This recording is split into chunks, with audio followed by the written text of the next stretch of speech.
ஓம் சக்தி. ஓம் ஆதிபரா சக்தி. ஓம் சக்தியே, மறுவூர் அரசியே, நல்லதே நினைப்போம், நல்லது மட்டுமே நினைப்போம். சக்தி வாக்கு பிள்ளைகளுக்கு இந்த ஆதி சக்தியின் ஆசீர்வாதம் என்றுமே முழுமையாக கிடைக்கும். குழந்தையே, இன்றைய தினத்தில் உன் வராகி அம்மா என்னை எப்படியாவது தொட்டுவிடு. உன்னுடைய துரோகியினுடைய இல்லத்தில் இருந்து உனக்கான ஒரு நல்ல செய்தி உன்னை தேடி வரப்போகிறது. என் தங்கமே, இந்த நல்ல செய்தி உனக்காக காத்து கொண்டிருக்கின்ற இந்த நேரத்தில் என் குழந்தை, அவர்களின் இல்லத்தில் இந்த தாயானவள் என்னுடைய ஆட்டம் எந்த அளவிற்கு களை கட்ட போகிறது என்பதையும் நீ கண்கூடாக பார்க்கத்தான் போகிறாய். என் தங்கமே, துரோகத்தை செய்தவன் அங்கே அமைதியாக இருப்பது போல நடித்து கொண்டிருக்கிறான். ஏனென்றால் கெடுத்தது அடுத்தவர்களின் வாழ்க்கையை அல்லவா? அவனுக்கு அதனால் எந்த பிரச்சனையும் இல்லை என்று நினைத்து அங்கே அமைதியாக தனக்கும் இதற்கும் எந்த சம்பந்தமும் இல்லை என்பது போல இருந்து கொண்டிருக்கிறார். இந்த துரோகிக்கு வாழ்க்கையில் முக்கியமான வேலை என்ன தெரியுமா? ஒருவரை பற்றி இன்னொருவரிடம் நடக்காத ஒரு விஷயத்தை அவர்கள் செய்தது போல சித்தரித்து பேசுவது, தவறு எந்த எல்லைக்கும் செல்வது, யாரை பற்றி எப்படி சொன்னாலும் பரவாயில்லை, அவர்களின் வாழ்க்கை அழிந்தால் போதும் என்று நினைக்கிறார்கள்.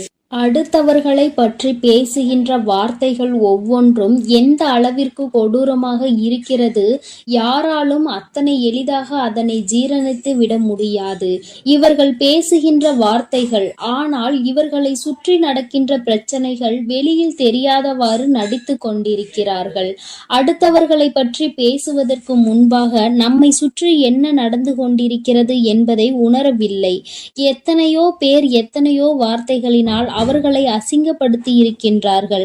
மற்றவர்கள் வாழ்க்கையை அழிக்கின்றாயே என்று அவர்களை எத்தனையோ கேள்விகளை கேட்டிருக்கிறார்கள். ஆனால் தனக்கு எதுவும் நடக்கவில்லை என்பது போல அவர்கள் இருந்து கொண்டிருக்கிறார்கள். என் தங்கமே, இப்பொழுது உன் வாழ்க்கையில் நடந்து கொண்டிருக்கின்ற விஷயம் என்னவென்று சொல்லவா?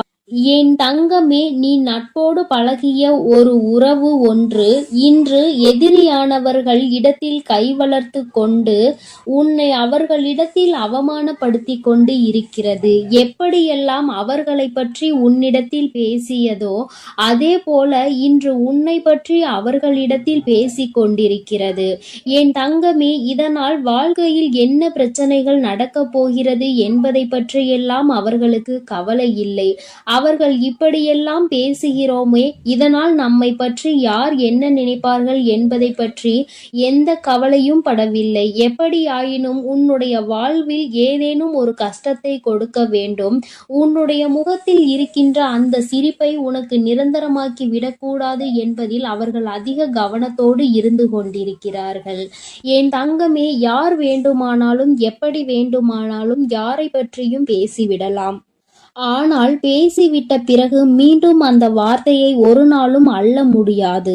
யாரிடமும் அதன் பிறகு மன்னிப்பு கேட்டாலும் அதனால் எந்த பிரயோஜனமும் இருக்க போவது கிடையாது. என் தங்கமே, நீ ஒரு விஷயத்தை புரிந்து கொள். உனக்கு துரோகத்தை செய்துவிட்டு அவர்கள் அங்கே நன்றாக பேசிக் கொண்டிருக்கிறார்கள் என்று நீ நினைக்கிறாய்.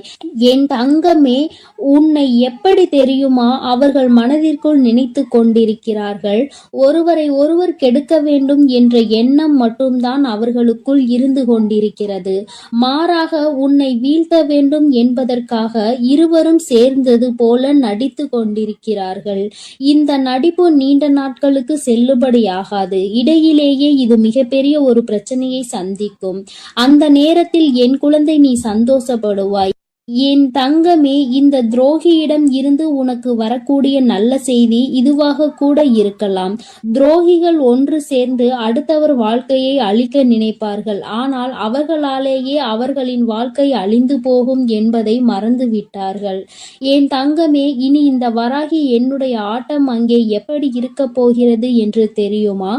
எந்த ஒரு சூழ்ச்சியினால் மற்றவர்களை வீழ்த்த வேண்டும் என்று நினைத்தார்களோ, எந்த ஒரு சூழ்ச்சியினால் உன் வாழ்க்கை வாழ்க்கையை அழிக்க அவர்கள் துணிந்தார்களோ அந்த சூழ்ச்சியினால் அவர்களை நான் வீழ்த்தப் போகிறேன். தெய்வத்தின் மீது ஒரு சிறு துளி அளவு கூட பயமில்லை. இது போன்ற காரியங்களை எல்லாம் செய்துவிட்டு செவ்வாய்க்கிழமையிலும் வெள்ளிக்கிழமையிலும் கோவிலுக்கு சென்று தெய்வத்தை வழிபடுவதனால் உனக்கு என்ன பலன் கிடைக்கப் போகிறது?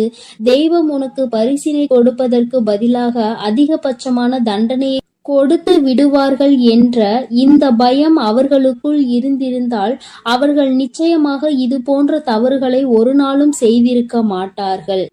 என் தங்கமே, வாழ்க்கையில் உனக்கு இத்தனை கஷ்டங்களை அனுபவிக்க வேண்டுமோ அத்தனை கஷ்டங்களையும் அனுப்பி இப்பொழுது உனக்கு அவர்கள் கொடுமையை செய்ய துணிந்து நிற்கிறார்கள் அல்லவா?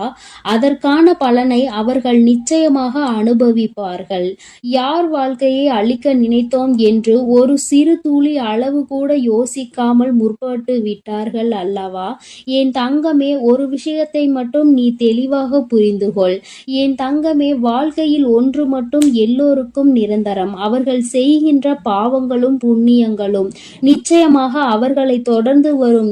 இப்பொழுது அவர்கள் செய்து கொண்டிருக்கின்ற இந்த பாவம் அவர்கள் வாழ்க்கையை வாழ விடாமல் நிச்சயமாக அவர்களுக்கு மிகப்பெரிய வேதனையை எல்லாம் ஒரு நாள் கொடுக்கும் என்பதில் எந்த ஒரு மாற்று கருத்துமே கிடையாது. என் தங்கமே, நீ கஷ்டப்பட்ட காலங்கள் எல்லாம் இவர்களால் தான் ஏற்பட்டதோ என்று நினைக்கின்ற அளவிற்கு அவர்கள் உனக்கு சோதனையை கொடுத்தார்கள். எதிரிகளாக இருக்க வேண்டும் என்றால் கூட அதற்கு ஒரு தகுதி இருக்க வேண்டும் என்று நினைக்கின்ற நீ துரோகியாக இருப்பவன் இப்படியும் இருப்பானா என்று நினைத்து மனவேதனை படுகின்ற அளவிற்கு தான் உன் கண்களில் அவர்கள் பட்டார்கள். எதிர்பாராத துரோகிகளை சந்தித்ததினால் என் குழந்தை, மனதளவில் நீ மிகப்பெரிய வேதனை எல்லாம் சந்தித்து விட்டாய். இனிமேலும் இப்படியே தொடருமானால் இந்த வாழ்க்கை நம்மை எங்கே கொண்டு சேர்க்குமோ என்று நினைத்து என் குழந்தை பயந்து கொண்டிருந்தாய் அல்லவா? என் தங்கமே, உன்னுடைய துரோகியின் இல்லத்தில் இருந்துதான் உனக்கான நல்ல செய்தி ஒன்று காத்து கொண்டிருக்கிறது. என் தங்கமே, துரோகம் செய்கின்றவர்கள் ஒரு நாள் அதனை உணர்ந்துதான் ஆக வேண்டும். அவர்கள் வாழ்க்கையிலும் கஷ்டங்கள் தொடர்ந்து வரும் என்பதை புரிந்து கொண்டுதான் ஆக வேண்டும். எல்லா விதமான கஷ்டங்களை அனுபவித்து அதன் பிறகு வாழ்க்கையில் நீ அடைய வேண்டும் என்று நினைக்கின்ற வெற்றியினை நிச்சயமாக ஒரு நாள் பெற்று விடுவாய். இவர்களின் எண்ணங்கள் எல்லாம் பொய்யாக போகிறது. இவர்களின் இல்லத்திற்கு இந்த தாயானவள் இவர்களினுடைய எண்ணங்களை அழிக்க சென்றிருந்த பொழுதுதான் நான் புரிந்து கொண்டேன். இவர்கள் ஏற்கனவே உன்னுடைய வாழ்க்கையில் இருந்து ஒதுங்கி செல்ல முடிவெடுத்து விட்டார்கள். ஆனால் அதிகமாக பழிவாங்க வேண்டும் என்று நினைப்பவர்கள் அத்தனை எளிதாக அதனை விட்டு விடுவது கிடையாது. சிலர் அவர்களினுடைய வாழ்க்கையில் நடக்கின்ற பிரச்சனைகளின் தரத்தை பொறுத்து மற்றவர்களை மன்னித்து விட்டு விடுகிறார்கள். ஆனால் இந்த வராகி நான் தெய்வம் அல்லவா? நான் அத்தனை சுலபமாக அவர்களுக்கு அதற்கான பாடத்தினை புகட்டாமல் விட்டுவிட மாட்டேன். என் தங்கமே, உனக்கு துரோகத்தை செய்தவர்கள் இன்று அதற்கான தண்டனையை நிச்சயமாக அனுபவித்துதான் ஆக வேண்டும். அவர்களுக்குள் இருக்கின்ற எண்ணங்களை புரிய வைத்துதான் ஆக வேண்டும். என் தங்கமே, எதுவாக இருந்தாலும் சரி, இவர்கள் மனநிலையில் நான் மாற்றங்களை கொண்டு வந்து உன் முன்னால் மண்டியிட வைக்கிறேன். துரோகத்தை செய்தவன் மனம் வேதனை படக்கூடிய நாள் வந்துவிட்டது. என் செல்ல குழந்தையே, அதனால் நீ எதற்காகவும் கலங்காதே, எதை நினைத்தும் வருந்தாதே. இந்த வராகி அம்மாவினுடைய அருளும் ஆசீர்வாதங்களும் உனக்கு எப்பொழுதும் முழுமையாக இருக்கிறது. உன்னை நெருங்குவதற்கு எந்த பிரச்சனை வந்தாலும் அது என்னை மீறிதான் உன்னை தொட வேண்டும் என்பதை நீ மறந்து விடாதே. என் தங்க பிள்ளையே, நீ நல்லதையே நினை. உன் வாழ்வில் எப்பொழுதும் உனக்கு நல்லது மட்டுமே நடக்கும். என் அன்பு குழந்தையே, உன் தாய் உன்னை தேடி வந்திருக்கிறேன். ஒரு திட்டத்தை முறியடிக்க வேண்டும் என்று. வாழும் காலத்தை உனக்கு நரகமாக்கி தர வேண்டும் என்று உன் எதிரி திட்டம் போட்டிருக்கிறான். அந்த திட்டத்தை முறியடிக்கத்தான் இப்போது நான் வந்திருக்கிறேன். நேரமில்லை என்று சொல்லி தாண்டி சென்று விடாதே. காலம் மிக குறைவாக இருக்கிறது. என் தங்கமே, வாழும் நாட்களை நீ இன்பமாக வாழ வேண்டும். இந்த நேரத்தை, இந்த 2 நிமிடத்தை எனக்காக நீ கொடுக்காமல் போய்விட்டால், அவன் போட்டிருக்கும் திட்டம் நடந்துவிட்டால் உன் வாழ்நாள் முழுவதும் வீணாகிவிடும். என் அன்பு குழந்தையே, அவன் அப்படி என்ன திட்டம் போட்டான் தெரியுமா? உன் குலதெய்வ கோயிலுக்கு செல்ல அவன் திட்டமிட்டு இருக்கிறான். உனக்கு துணையாக இருக்கும் உன் குலதெய்வத்தை அவன் கட்டுப்பாட்டுக்குள் கொண்டு வருவதற்கு அவன் அங்கு காலடி எடுத்து வைக்கப் போகிறான். அவன் பாதம் உன் குலதெய்வ கோயிலில் பட்டுவிட்டாலே உனக்கு தீட்டாகிவிடும். ஏனென்றால் அவன் உனக்கு எதிரி. அவன் உனக்கு செய்வினை செய்தவன். அவன் உனக்கு தீங்கு நினைப்பவன். அவன் நீ எப்போது அழிவாய் என்று நேரத்தை பார்த்து கொண்டிருக்கிறவன். இப்படிப்பட்டவன் உன் குலதெய்வ கோயிலுக்குள் அடியெடுத்து வைத்தால் உன் வாழ்க்கை எந்த நிலைக்கு மாறும் என்பதை நீ யோசித்து பார்த்தாயா? எத்தனை அவசரத்தில் நான் வந்திருக்கிறேன், ஆனால் நீயோ எத்தனை அலட்சியத்தோடு என்னை பார்க்கிறாய். என் மனம் எத்தனை பாடுபடும் என்பதை நீ யோசித்து பார்த்தாயா? நீ ஒரு பிள்ளை இல்லை எனக்கு. எனக்கு எத்தனையோ பிள்ளைகள் இருந்தும் நீ ஆபத்தில் இருக்கிறாய் என்று உன்னை காப்பாற்ற வந்தேன். ஆனால் நீயோ அலட்சியத்தோடு என்னை பார்க்கிறாய். நான் உன்னை தேடி வந்திருக்கிறேன் என்பதால் தானே இந்த அலட்சியம். எத்தனை பிள்ளைகள் நான் வரவில்லை என்று கண்ணீரோடு எனக்காக காத்திருக்கிறார்கள் என்று தெரியுமா உனக்கு? அவர்களை எல்லாம் விட்டுவிட்டு உன்னை தேடி வந்திருக்கிறேன். ஏனென்றால் எத்தனை முக்கியமான காரியத்திற்காக, எத்தனை பெரிய ஆபத்திலிருந்து உன்னை காப்பாற்ற நினைத்து உன்னை தேடி வந்திருக்கிறேன் என்ற உண்மையை உன்னால் புரிந்து கொள்ள முடியவில்லை. புரிய வந்தால் நீ வேதனைப்பட்டு விடுவாய். அந்த வேதனை உனக்கு வேண்டாம் என்றுதான் நான் வந்திருக்கிறேன் உன்னை தேடி. என் அன்பு பிள்ளையே, வாழ்நாள் முழுவதும் இப்படி கஷ்டப்பட்டு பயப்பட்டு வாழ வேண்டுமா? உன் எதிரியை பார்த்து அச்சத்தோடு வாழ வேண்டுமா? உன் எதிரிக்கு பயந்து பயந்து உன்னுடைய காரியங்களை நீ செய்ய வேண்டுமா? எதிரியின் கண்மறைவில் இருந்து ஒளிந்து ஒளிந்து நீ வாழ வேண்டுமா? அப்படி வாழ்ந்தால் உனக்கு போதுமா? இல்லை உன் அன்னையின் வாக்கை மதித்து கேட்பாயா? இரண்டில் ஒரு முடிவெடு. நேரம் குறைவாக இருக்கிறது. அவன் பாதம் உன் குலதெய்வ கோயிலில் பட்டுவிட்ட கூடாது. அவன் தயாராகி விட்டான். இன்று உன் நிலை மாறப்போகிறது. இப்போது என்னை மதித்து நீ இந்த வாக்கினை கேட்டுக்கொண்டிருந்தால் தடைகளை கொடுத்த அந்த தீய சக்தியை நான் அழித்துவிடப் போகிறேன். அந்த கெட்ட குணம் கொண்டவனை நான் அழித்துவிடப் போகிறேன். அவன் பாதத்தை நான் விளங்காமல் செய்வேன். அவன் பாதம் உன் குலதெய்வ கோயிலில் படாமல் செய்வேன். உன் வாழ்க்கையை காப்பாற்றுவேன். உன் இன்பத்தை திரும்ப கொடுப்பேன். துயரத்தை நான் துடைத்து விடுவேன். இப்படி பல நல்ல காரியங்கள் இன்று நடக்கும். இன்று நடக்கும் இந்த காரியங்கள் யார் தடுத்தாலும் நிற்கப் போவது இல்லை. இன்று நடந்தே தீரும். கலக்கத்தோடு இருக்காதே. எதிரி இல்லாத வாழ்வு வேண்டும் என்று தானே கேட்கின்றாய். கட்டாயம் உனக்கு நான் அதை கொடுப்பேன், நீ என்னை மதிக்கும் வரை.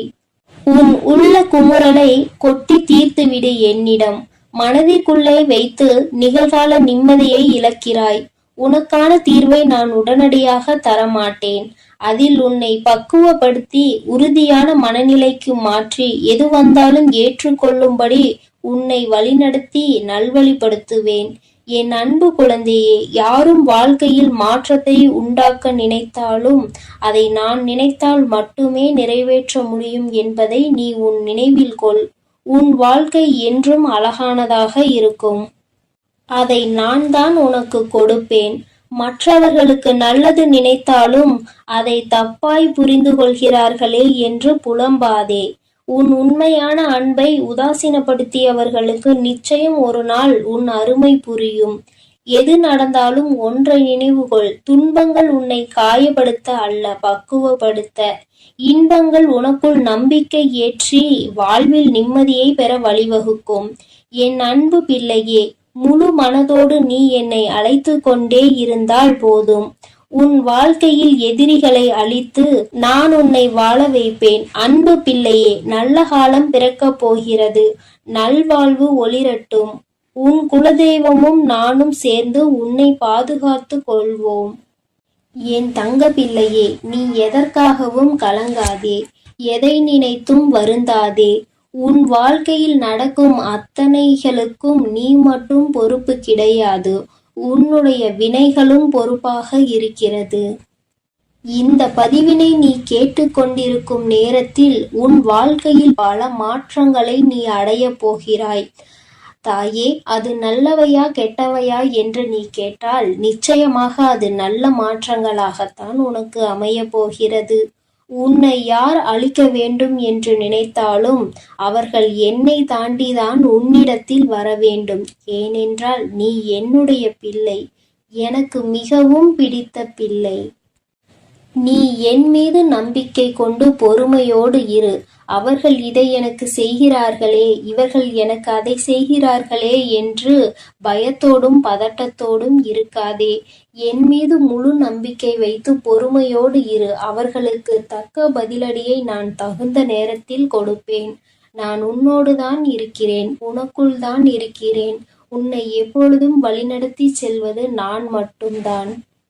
நீ நல்லதே நினை, உன் வாழ்வில் நல்லது மட்டுமே நடக்கும். இன்று உன் எதிரியின் செய்தியினை உன் செவிகளில் நீ கேட்பாய். இன்றோடு உன் பிரச்சனைகள் அனைத்தும் காணாமல் போகிறது.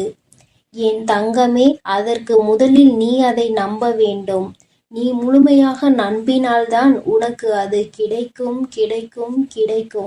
என் அன்பு பிள்ளையே, காலையிலிருந்து உன்னோடு பேச காத்து கொண்டிருக்கிறேன். அது மட்டுமல்லாமல் ஒரு அவசர செய்தியையும் உனக்காக இன்று உன் வராகி நான் கொண்டு வந்திருக்கிறேன். அப்படி என்ன அவசர செய்தியாக இருக்க முடியும் என்று என் பிள்ளை நீ நினைத்து கொண்டிருக்கின்ற நேரத்தில் அம்மா உனக்கான செய்தி என்னவென்பதை சொல்கிறேன். என் குழந்தையே, இதை கேட்கும் பொழுது நிச்சயமாக உன்னுடைய கண்களில் இருந்து கண்ணீர் வருவதை யாராலும் தடுத்து நிறுத்த முடியாது. ஏனென்றால் என் பிள்ளையே, அந்த அளவிற்கு மனவேதனையில் நீ இருந்து கொண்டிருக்கிறாய். ஒருவர் உனக்கு கொடுத்த வேதனை இன்று என் பிள்ளை நீ அனுபவித்து கொண்டிருக்கின்ற இந்த கஷ்டத்திற்கு காரணம் எல்லார் முன்னிலையிலும் உன்னை அவமானப்படுத்துவதற்காக அந்த உறவு என்றோ திட்டங்களை தீட்டி அதை இன்று செயல்படுத்தியும் இருக்கிறது. என் பிள்ளை நீயும் வெள்ளந்தி போல இருந்து கொண்டு மற்ற விஷயங்களை பற்றி எதிலும் தலையிடாமல் மற்றவர்களை பற்றி கவலைப்படாமல் இருந்ததனால் இன்று அவர்கள் கொடுத்த அந்த ஏமாற்றத்தினை நீ எளிதாக சந்தித்து விட்டாய். என் பிள்ளைக்கு இவர்கள் எல்லாம் இப்படி செய்வார்கள் என்ற எண்ணம் ஒருபோதும் மனதில் கிடையாது. யார் என்ன செய்தாலும் அவரவர்கள் வாழ்க்கையை அவரவர்கள் பார்த்து கொண்டிருக்கிறார்கள். நாம் மற்றவர்கள் வாழ்க்கையில் தலையிடக்கூடாது என்று நீ ஒதுங்கி நின்று கொண்டிருந்தாய். யார் என்ன செய்தாலும் அவர்களை பற்றி சற்றும் நீ எந்த விதமான செயல்களையும் ஒருபோதும் எதிர்த்து செய்ய நினைத்தது கிடையாது. அவர்கள் செய்வது அவர்களுக்கு வந்து சேரும் என்பதில் உனக்கு அத்தனை பெரிய நம்பிக்கை. அதனால் அவர்கள் செய்வதை செய்துவிட்டு போகட்டும், நம்முடைய வாழ்க்கையை நாம் பார்ப்போம் என்று இருந்து கொண்டிருந்த என் பிள்ளை, ஒரு பொது விஷயத்தில் உன்னுடைய தலையீடு அதிகமாக இருந்ததனால் அந்த பொது காரியத்தில் இருந்து நீ நேர்மையாக இருந்ததை அவர்கள் பிடிக்காமல் அதிலிருந்து உன்னை விலக்கி வைப்பதற்காக எல்லா செயல்களையும் செய்ய தொடங்கினார்.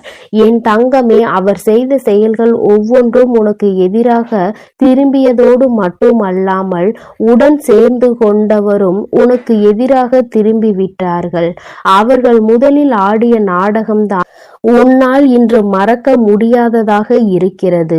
ஒருவரை அவருக்கு எதிராக செயல்படுத்துவது போல தூண்டிவிட்டு நீ அவருக்கு துணையாக நிற்பது போல மற்றவர்கள் முன்னிலையில் காட்டி கொடுத்ததோடு மட்டுமல்லாமல் இன்று அவர்கள் இருவரும் ஒன்று சேர்ந்து உன்னை விலக்கி வைத்தார்கள். என் தங்கமே, என் குழந்தைக்கு இதுவெல்லாம் வருத்தம் கிடையாது. இதிலெல்லாம் எந்த ஒரு மனக்கவலையும் கிடையாது. ஆனால் துரோகம் என்பது உடன் இருந்து கொண்டே செய்வதுதான் வேதனையை அளிக்கிறது. இத்தனை நாட்களும் உனக்கு அதில் இருந்த பொறுப்பு, நீ செய்த தியாகங்கள், அதன் பின்னால் நின்று கொண்டு நீ செய்த ஒவ்வொரு விஷயங்களும் நினைவில் இருக்கிறது. எத்தனை ஆத்மார்த்தமாக செய்த ஒரு வேலையை இத்தனை எளிதாக அவர்கள் கொச்சைப்படுத்த நினைத்தார்கள் என்றுதான் என் குழந்தைக்கு மனதில் வேதனை அதிகமாக இருந்து கொண்டிருக்கிறது. என் தங்கமே, நீ நினைத்தது ஒவ்வொன்றும் உன்னுடைய வாழ்க்கையில் சில நாட்களாகவே உனக்கு எதிராக நடப்பதற்கு காரணம் இந்த நபரினுடைய வேலைகள் என்பதை இப்பொழுது நீ புரிந்து கொண்டாய். எல்லோரும் நன்றாக இருக்க வேண்டும் என்று நினைத்த நீ இப்பொழுது மற்றவர்கள் மத்தியில் குற்றவாளியாகவும் உன்னை வேண்டாம் என்று விலக்கி வைக்க நினைத்த அவரும் அங்கு நல்லவர் போலவும் நாடகமாடி கொண்டிருக்கிறார்கள். எல்லோருடைய நாடகமும் ஒரு நாள் வெட்ட வெளிச்சத்திற்கு வந்துதானே ஆக வேண்டும். அதுவும் இந்த வராகி அத்தனை சுலபமாக இவர்களை விட்டுவிட மாட்டேன். தவறுகளை செய்ய நினைப்பவன் என் முன்னால் செய்து கொண்டு என்னுடைய பிள்ளையாகிய உன்னுடைய மனதை வேதனைப்படுத்தி கொண்டிருப்பதை நான் இத்தனை நாட்கள் பொறுத்து கொண்டு பார்த்து இருப்பதற்கு காரணம், இவர் எந்த எல்லை வரைதான் செல்கிறார், தெய்வத்தின் பெயரை சொல்லிக்கொண்டு இவர் ஆடிய நாடகம் எத்தனை நாளைக்கு என்றுதான் பார்ப்போம் என்றுதான். உன் அம்மா நான் பொறுமையாக காத்திருந்தேன். ஆனால் இப்பொழுது என் குழந்தை என் அருகில் வந்து நிற்க முடியாத அளவிற்கு அவர்கள் செய்த சூழ்ச்சிகள் அதிகமாகிவிட்டது. அவர்களினுடைய ஆட்டங்கள் அதிகமாகிவிட்டது. கொடியவனின் ஆட்டம் அடங்கி போகின்ற நாள் நெருங்கி வந்து விட்டது. என் தங்கமே, நான் உன்னோடு பேச நினைத்த இந்த விஷயம் என்ன தெரியுமா? என் குழந்தையே, நீ மனம் கலங்காதே. தெய்வம் உனக்குதான் துணையாக நிற்கின்றது. உன் மீது யார் எந்த பழியை தூக்கி போட்டாலும் அது நிச்சயமாக அவர்களுக்கு திரும்பி ஒரு நாள் செல்லும் என்பதை நான் உனக்கு இத்தனை கஷ்டங்களை கொடுத்தது இவர்களை பற்றி எல்லாம் நீ புரிந்து கொள்ள வேண்டும் அல்ல.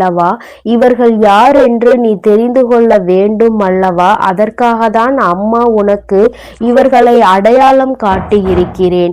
யாரெல்லாம் இது போன்ற செயல்களில் ஈடுபடுவார்கள் என்பதை நீ புரிந்து கொள்ள வேண்டும் என்றுதான் அம்மா உனக்கு நல்ல பாடத்தை புகட்டி இருக்கிறேன். என் தங்கமே, அதனால் நீ வேதனைப்படாமல் எந்த ஒரு விஷயத்தை நினைத்தும் கவலைப்படாமல் இரு. நான் உன் தாய் அல்லவா? நிச்சயமாக உன்னை என்னை நோக்கி வரவழைப்பேன். ஒருபோதும் என்னை விட்டு உன்னை பிரித்திருக்க நான் விட மாட்டேன். நான் இன்று அமைதி காத்தது போல உனக்கு தோன்றலாம். ஆடிய ஆட்டங்கள் எல்லாம் ஆடி முடிக்கட்டும் என்றுதான் நான் காத்து கொண்டிருக்கிறேன். என் பிள்ளை, நீ என் அருகில் வந்து நிற்பாய். நீ என்னை காண்பாய். நிச்சயமாக இந்த தாயானவள் உனக்கு அத்தனை ஆசீர்வாதங்களையும் அள்ளி கொடுக்க காத்து கொண்டிருக்கிறேன். நீ என் அருகில் வந்தாலும் சரி, வராவிட்டாலும் சரி, என்னுடைய ஆசீர்வாதம் என்றுமே உனக்கு முழுமையாக கிடைக்கும் என்பதை நீ மறந்து விடாதே. சூழ்ச்சிகள் வேண்டுமானால் உன்னை வீழ்த்தி இருக்கலாம். ஒருபோதும் தெய்வத்தின் அன்பிலிருந்து நீ வீழ்ந்து போகவில்லை என்பதை புரிந்து கொள். தெய்வத்தின் அன்பினை அங்கே மற்றவர்களிடம் விலை பேசி முடிக்கின்ற மனிதர்களுக்கு மத்தியில் என் பிள்ளை, நீயோ என் மீது ஆத்மார்த்தமான அன்பு கொண்டு இத்தனை நாட்களும் எனக்கு நன்றியோடு நீ இருந்திருக்கிறாய். உன்னுடைய அன்பினை ஒரு நாளும் நான் புரிந்து கொள்ளாமல் இல்லை. நீ பட்ட கஷ்டங்களை எல்லாம் நான் நன்கு அறிவேன். ஒவ்வொரு நாளும் மற்றவர்கள் முன்னிலையில் உன்னுடைய கௌரவம் பாதிக்கப்பட்டாலும் பரவாயில்லை, உனக்கு கெட்ட பெயர் வந்தாலும் பரவாயில்லை என்று எனக்கு செய்ய நினைக்கின்ற விஷயங்கள் ஒவ்வொன்றையும் தெளிவாக செய்திருக்கிறாய். தெய்வம் என்ற ஒன்று இருக்கிறது என்ற நம்பிக்கையோடு நீ செய்த ஒவ்வொரு செயலுக்கும் நிச்சயமாக உன் தாயானவள் என்னிடம் இருந்து உனக்கான நல்ல பதில் கிடைக்கத்தான் போகிறது. இந்த வராகியினுடைய அன்பினை முழுமையாக புரிந்து கொண்ட என் பிள்ளை அல்லவா நீ? இப்பொழுது நீ நினைக்கலாம், அம்மா, நான் தினமும் வணங்குகின்ற தெய்வம், என் மனதில் இருக்கின்ற தெய்வம் வராகி நீ இருந்தாலும் நான் எல்லா தெய்வங்களையும் வணங்குகிறேன். குலதெய்வத்திடம்தான் எனக்கு இத்தனை பிரச்சனைகள் இருந்து கொண்டிருக்கிறது என்று நீ நினைக்கலாம். என் தங்கமே, உன்னுடைய குலதெய்வமும் நான் தான் என்பதை நீ மறந்து விடாதே. என் தங்கமே, தெய்வம் என்பது ஒன்றுதான். எல்லோருமே வேறு வேறு பெயரில் வேறு வேறு ரூபத்தில் உனக்கு காட்சி அளிக்கிறோமே தவிர மற்றபடி எல்லோருமே ஒரே உருவம்தான் என்பதை நீ மறந்து விடாதே. விடாதே என் தங்கமே. அதனால் நீ யாரை வணங்கினாலும் சரி, அங்கே உன்னை ஆசீர்வதிக்க இந்த வராகி நின்று கொண்டிருப்பேன் என்பதை மறந்து விடாதே. உன்னுடைய குலதெய்வத்தை வணங்காததால் தான் இத்தனை சூழ்ச்சிகள் நடந்திருக்கிறது என்று எப்பொழுதும் நினைக்காதே. இந்த சூழ்நிலைகளை எல்லாம் முறியடித்து உன்னை வாழ்க்கையில் நல்ல நிலைக்கு நான் கொண்டு வருவேன். இவர்கள் முன்னால் நான் உன்னை நிச்சயமாக வாழ வைப்பேன். என் பிள்ளைக்கு மனதில் இத்தனை கஷ்டங்களை கொடுத்தவர்களை, இத்தனை காயங்களை கொடுத்த அவர்களை நான் எப்பொழுதும் மன்னிக்க மாட்டேன். அவர்கள் முன்னால் ஒரு நாளும் நீ வீழ்ந்து போகாதவாறு உன் அம்மா நான் நிச்சயமாக உன் வாழ்க்கையை உயர்த்தி காட்டுவேன். அம்மா யாரையும் வாழ்க்கையில் இருந்து கீழே இறக்கி விழ வைக்க மாட்டேன். அதையும் தாண்டி ஒருவர் அத்தகைய நிலைக்கு வருகிறார்கள் என்றால் அவர்கள் செய்த பாவத்தினுடைய பலன்கள் அங்கே ஏறிக்கொண்டே செல்கிறது என்றுதானே அர்த்தம். என் தங்கமே, அவர்கள் வினையை அவர்கள் அனுபவிப்பார்கள். என் குழந்தை, நீ வருத்தப்படாமல் உன்னுடைய வாழ்க்கையில் உனக்கென்று நான் செய்து கொடுக்க நினைத்த விஷயங்கள் எல்லாமே நிச்சயமாக உன் கண்முன்னே நடக்கும் என்பதை நீ மறந்து விடாதே. உனக்கு வேதனைகளையும் சோதனைகளையும் கொடுத்தது இனிமேல் எல்லாமே நல்லபடியாக மாறும். என் தங்கமே, என் பிள்ளையோடு விளையாடியவர்களுக்கு நிச்சயமாக தண்டனை கிடைக்கும். அந்த தண்டனையை அனுபவிக்க அவர்கள் தகுதி உள்ளவர்களாக மாறிவிட்டார்கள். இவர்களை இனி ஒருபோதும் நீ காப்பாற்ற நினைக்காதே. ஏனென்றால் நீ அத்தகைய எண்ணத்தை கொண்ட குழந்தைதான். யாருக்கும் தண்டனை கொடுக்க வேண்டாம் அம்மா என்று என்னிடத்தில் நிச்சயமாக என் குழந்தை நீ கேட்கத்தான் செய்வாய். என் தங்கமே, இனிமேலும் உன்னுடைய வாழ்க்கையில் இது போன்ற நிகழ்வுகள் நடக்காமல் அம்மா உனக்கு பாதுகாவலாக இருந்து இது போன்ற துரோகிகளிடம் இருந்து உன்னை மீட்டெடுப்பேன் என்பதை நீ மறந்து விடாதே. என் தங்கமே, இந்த வாழ்க்கை உனக்கானது. நான் என்றுமே உன்னோடு இருக்கிறேன் என்பதை மட்டும் நீ மறந்து விடாதே. என் அன்பு குழந்தைக்கு இந்த வராகி அம்மாவினுடைய ஆசீர்வாதங்கள் எப்பொழுதும் முழுமையாக கிடைக்கும். என் அன்பு குழந்தைக்கு இந்த ஆதிபராசக்தியின் அன்பும் ஆசீர்வாதமும் முழுவதுமாக கிடைக்கும். ஓம் சக்தி, ஓம் ஆதிபராசக்தி.